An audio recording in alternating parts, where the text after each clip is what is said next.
The NHI will reduce inequalities in healthcare by ensuring that everyone gets fair medical treatment.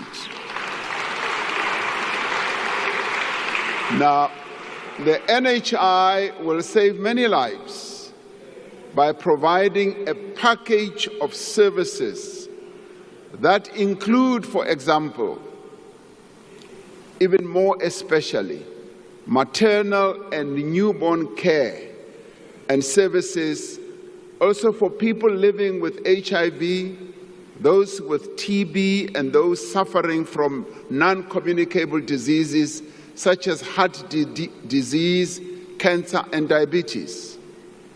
Our most immediate priority is to strengthen the health system and improve the quality of care.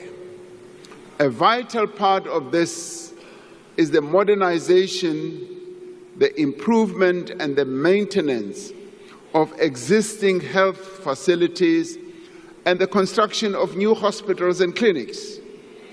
A number of hospitals are under construction or are undergoing revitalization. Now, these include the Limpopo Central Hospital, the Siloam District Hospital in Limpopo, the Tlhabeng Regional Hospital in the Free State, the Bambisana District Hospital, Zitulele District Hospital in the Eastern Cape, and the Buphelong Psychiatric Hospital in Northwest.